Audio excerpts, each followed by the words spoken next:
Nako, asawa at anak ni ex-congressman Mike Defensor sinampahan ng reklamo ng NBI. Pero bago po tayo magpatuloy, isang shoutout po muna tayo galing kay Fernan Roda. Gusto po niyang i-shoutout ang kanyang apong si Aaron Rapsing na nagdidiwang ng kanilang reunion ngayong April 24 hanggang 25 para sa 30 years anniversary ng St. John Academy, batch 1996. Dako, ang sarap niyan. 30 years na anniversary nila. Ang daming kwentuhan yan. So, kay Aaron Rapsing at kay Fernan Roda, salamat sa inyong pagsubaybay sa Usapang Tito Manny. Okay, tuloy po natin ang balita ngayon. Makikibalita po tayo kay JIL Review TV. Sabi po dito sa kanyang post, breaking, bahay kalaswaan at hit-hita ng droga, negosyo pala ng pamilya ni Mike Defensor. Oh no! Kaya naman pala nag-iingay si Mike Defensor dahil meron silang itinatagong negosyo. At ang negosyo niyan, di umano ay bahay kalaswaan at hit-hitan ng droga. Well, ito po naman ay dadaan pa sa investigasyon, kaya sa ngayon, ito po ay aligasyon pa lamang. Pero, nagsampa ang NBI ng kaso ng human trafficking at droga laban sa kumpanyang konektado sa pamilya ni Mike Defensor matapos ang raid sa Pasay. Inirekomenda ng National Bureau of Investigation ang pagsasampa ng kaso laban sa Zerin Development Corporation kung saan kabilang sa mga opisyal ng kumpanya sina Julie Rose T. Defensor na siyang chairman at president at siya ay asawa ni Mike Defensor at si Miguel Gabriel T. Defensor na treasurer naman na anak nila. Ito ay kasunod ng isinagawang entrapment at rescue operation sa Pasay City. Ayon sa opisyal na record ng NBI na may petsang April 23, 2026, nag-ugat ang operasyon sa mga ulat ng intelligence na may isang komersyal na establishmento na ginagamit umano para sa organisadong prostitution at human trafficking, kung saan ang mga kababaihan ay pinananatili at iniaalok para sa sexual na pagsasamantala sa ilalim ng anyo ng lehitimong negosyo. Nagsagawa ang mga ahente ng NBI ng surveillance noong April 7, 2026 at nakumpirma na ang establishmento ay nagsisilbing front para sa prostitusyon. Ayon sa ulat, ang mga kliyente ay iniaalok ng serbisyo ng mga individual na ipinapakita bilang customer care assistants at ang aktwal na transaksyon ay isinasagawa sa mga kalapit na hotel. Umaabot umano sa 10,000 hanggang 20,000 ang bayad sa serbisyo. Noong April 21, 2026, nagsagawa ang mga otoridad ng entrapment operation kung saan may mga undercover agents na nagpanggap bilang kliyente. Nakipag-ugnayan ang operasyon sa iba't ibang ahensya kabilang ang Department of Social Welfare and Development, Interagency Council Against Trafficking ng DOJ at Philippine National Police. Bandang alas 11:30 ng gabi, na kompleto ang undercover na transaksyon na naging hudyat ng sabayang pagsalakay sa loob ng establishmento sa Pasay City. Pinasok ng mga law enforcement unit ang lugar at mga katabing hotel rooms kung saan inaresto ang mga sangkot at ang mga nailigtas at nakumpiskang ebidensya. Kabuuang 54 or 54 na kababaihan ang nailigtas ng mga otoridad at agad na isinailalim sa pangangalaga ng social welfare agencies para sa kaukulang tulong at dokumentasyon. Sa operasyon, nakumpiska ang marked money na ginamit sa entrapment, pati na rin ang iba't ibang ebidensya kabilang ang mga record ng transaksyon, cash at pinaghihinalaang illegal na droga. Sa pagsusuri ng laboratorio, nakumpirma ang presensya ng mga mapanganib na droga na nagbunsod ng karagdagang kaso sa ilalim ng Comprehensive Dangerous Drugs Act. Inirekomenda ng NBI ang pagsasampa ng kaso para sa paglabag sa Anti-Trafficking in Persons Act, Expanded Anti-Trafficking in Persons Act of 2022 at Comprehensive Dangerous Drugs Act. Ang mga kasong ito ay hindi maaaring piyansahan. Ayon sa mga investigador, sistematiko ang operasyon at may malinaw na paghahati ng mga tungkulin sa loob ng establishmento na nagpapakita ng isang organisadong trafficking network at hindi lamang hiwa-hiwalay na illegal na gawain. Batay sa mga dokumentong isinumite sa mga piskal, kabilang ang Zerin Development Corporation sa mga entity na nagpapatakbo ng mga sangkot na establishmento. Ipinapakita sa corporate records na sina Julie Rose T. Defensor at Miguel Gabriel T. Defensor ay kabilang sa mga pangunahing opisyal ng kumpanyang inirekomendang kasuhan. Formal nang naisumite ang kaso sa Office of the City Prosecutor ng Pasig para sa inquest proceedings. So nakita nyo sinurveillance pa po itong aktibidades ng establishment na ito. Ganun naman talaga Hindi naman porke may narinig na mga reklamo agad-agad na pupuntahan yung establishment.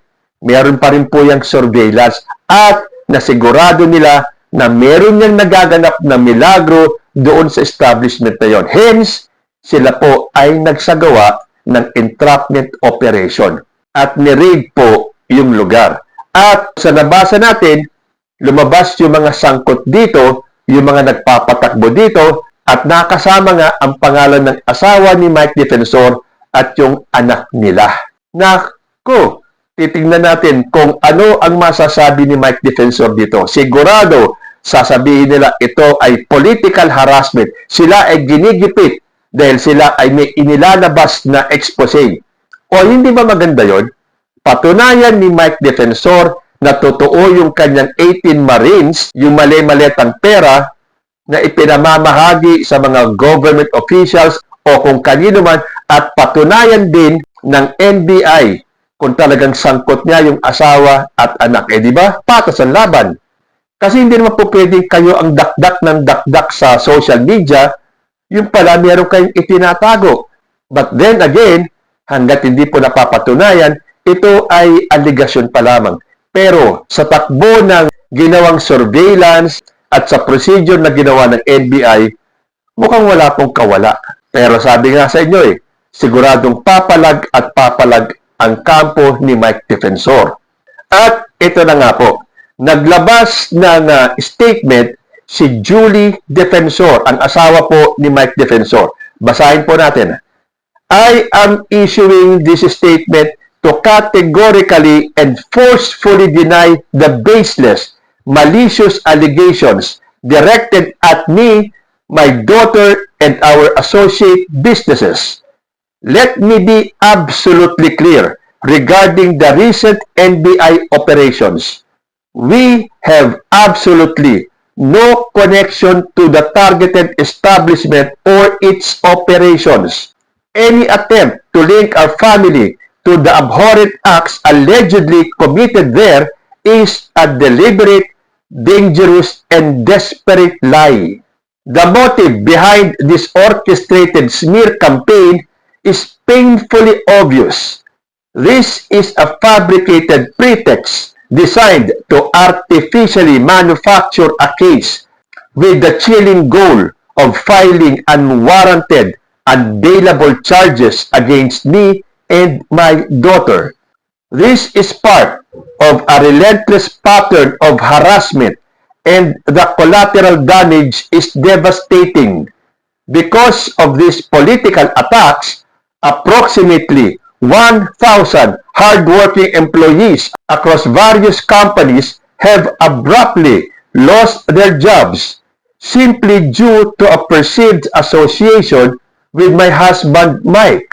These are 1,000 families stripped of their livelihoods in the middle of a crisis. It is unconscionable that innocent workers are being sacrificed as pawns in someone else's political vendetta. I address Attorney Matibag directly.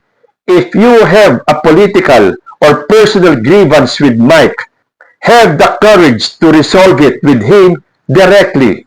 Stop using me, our daughter, and hundreds of innocent displaced workers as collateral damage in a dispute that has nothing to do with us. As a mother, my priority will always be the protection of my family. We will not be bullied, silenced, or intimidated by these cowardly tactics. We will exercise the full extent of the law to clear our names, expose this harassment, and hold those responsible accountable. Pero habang binabasa ko itong statement ni Julie, parang nababack to you lang sila, no?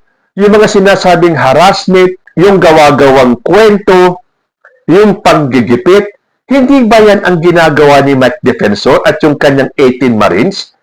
Bakit kasi hindi pa ituloy-tuloy? Magsampa ng kaso si Mike Defensor at itong mga 18 Marines. Puro kayo social media eh. Tularan ninyo si Ramil Madriaga. May resibo, under oath, nagsalita. Itong mga tao ni Mike, hanggang social media lang maingay. Hindi na po ganyan ang usapan ngayon.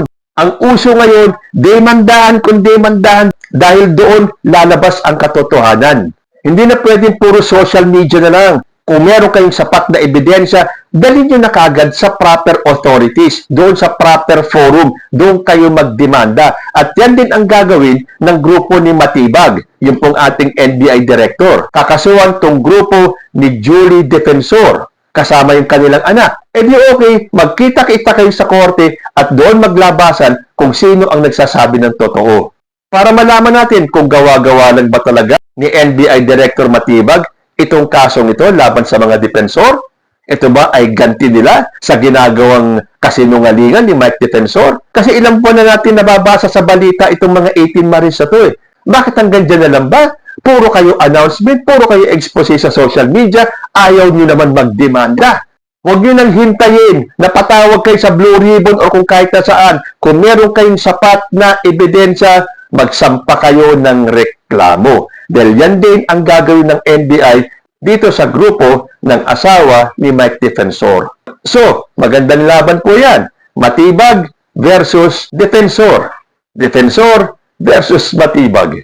Pero ano ba nangyayari dito sa kampo ng mga DDS? Ano? Dire-diretso naman ang kamalasan nila.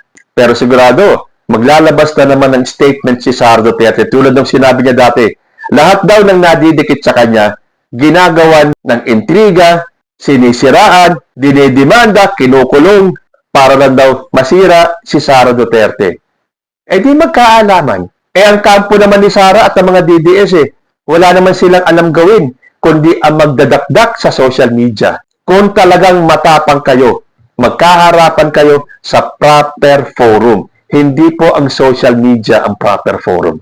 Until such time, maghihintay po tayo kung ano ang magiging development dito sa ginawang raid dito sa establishment kung saan inuugnay ang pangalan ng asawa at anak ni Mike Defensor. Kayo po, anong masasabi ninyo? Comment lang po down below and I will see you in my next video. Diyos ti Aglina.